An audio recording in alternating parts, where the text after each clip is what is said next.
বিপিএলে সাকিবের খেলতে না পারা গোটা আসরের জন্য বড় লস। এমনকি সাকিবের ছোট রাজনৈতিক অধ্যায়কে তার দীর্ঘ ক্রিকেটীয় ক্যারিয়ারের বিপরীতে বড় করে তোলা হয়েছে, এমনটাই দাবি করেছেন খালেদ মাহমুদ সুজন।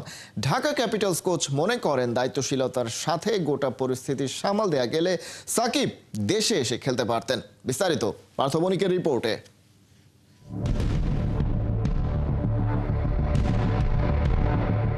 চলতি বছর মার্চ থেকে ডিসেম্বর ৯ মাসে বিপিএল আর সাকিবকে নিয়ে নানা গুঞ্জন। চলচ্চিত্র সুপারস্টার শাকিব খানের প্রতিষ্ঠানে চুক্তিবদ্ধ সাকিব আল হাসান।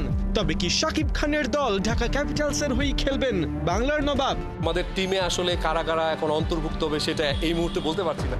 গেল বিপিএলে রংপুর রাইডার্সকে নিয়ে গিয়েছিলেন কোয়ালিফায়ারে। তবে কি রংপুরই সাকিবকে ধরে রাখবে? ওনার স্টান্সের উপর ডিপেন্ড করবে যে আমরা ওনাকে রাখতে পারবো নাকি রাখতে পারবো। অবশেষে সাকিব নাম লেখালেন নতুন ঠিকানায়। বিপিএল এ টাইগার তারকা থাকবেন চিটাগাং কিংসের ডেরায়। ওনার সাথে একটা বহু বছর আগের একটা সম্পর্ক ছিল, উনি চিটাগাং কিংসের জন্য খেলেছেও। গেল ৯ মাসে এভাবেই বিপিএল এ সাকিবের দল পাওয়া নিয়ে হাওয়া বদল হয়েছে বারবার, কিন্তু সেই হাওয়া স্থির হবার বদলে কেবলই অস্বস্তি ছড়িয়েছে। প্রশ্ন উঠেছে, দেশের মাটিতে সাউথ আফ্রিকা সিরিজ খেলতে না পারা সাকিব আদৌ কি বিপিএল এ অংশ নিতে পারবেন? না, উনি এখনো ওরকম কিছু বলেনি।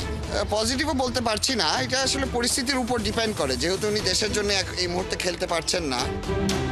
চিটাগাং কিংসের মালিক সামির কাদের চৌধুরীর মতো সাকিবের ফেরার প্রক্রিয়া ও খেলা নিয়ে দ্বিধাদ্বন্দ্বে বাংলাদেশের ক্রিকেট ফ্যানরা। সাকিবের পক্ষে বিপক্ষে আন্দোলন, সংঘর্ষ, বিসিবি এবং অন্তর্বর্তী সরকারের নানা বক্তব্য। অনেক কিছু দেখা গেলেও দেখা যায়নি শুধু দেশের মাটিতে সাকিবের ভবিষ্যৎ নিয়ে স্পষ্ট কোনো রূপরেখা। তাই ধরেই নেওয়া হয়েছে এবারের বিপিএল দর্শক হয়ে কাটাতে হচ্ছে সাকিবকে, যাকে গোটা টুর্নামেন্টের জন্য ভালো কিছু হিসেবে দেখছেন না আরেক ফ্র্যাঞ্চাইজি ঢাকা ক্যাপিটালসের কোচ খালেদ মাহমুদ সুজন। সাকিবিয়ান তো অনেক সারা দেশে না, একটু তো প্রভাব ফেলবেই। সাকিব বাংলাদেশের সেরা প্লেয়ার তো নো ডাউট, বিশ্বের ১ নম্বর সেরা প্লেয়ার। সুতরাং সাকিব না থাকাটা তো অবশ্যই আমাদের সবার জন্যই একটা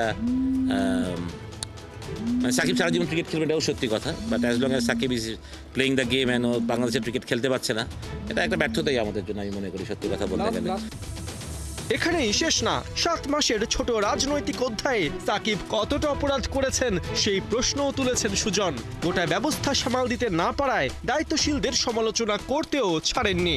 সাকিব আমার কাছে সবসময় মনে হয় ডেফিনেটলি সাকিবের হয়তো পলিটিক্স করেছে end of this career, but সাকিবের সারা বাংলাদেশ সাকিবকে চিনে অ্যাজ এ ক্রিকেটার হিসেবে, বিশ্বসেরা ক্রিকেটার হিসেবে, ওর উত্থান ক্রিকেটার হিসেবে, ওর সব ক্রিকেটার হিসেবে। সুতরাং পলিটিক্স করেছে, কতটা অন্যায় করেছে এটা আমি বলতে পারবো না, বাট আমরা ওইটুকুও ৮ মাসটা ওরা এত বড় লম্বা ক্যারিয়ারের কাছে মিলাই ফেললাম, এটাই আমার সবচেয়ে বড় লাগে যে ওরা এত লম্বা ক্যারিয়ারের সাথে ৭টা মাস আমরা করতে পারলাম না।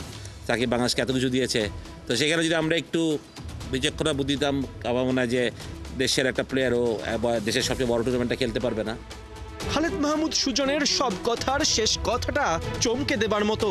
যে মন্তব্য করেছেন তা যদি সত্যি হয় তবে বলতে হয় ভয়ের বৃত্তে বন্দী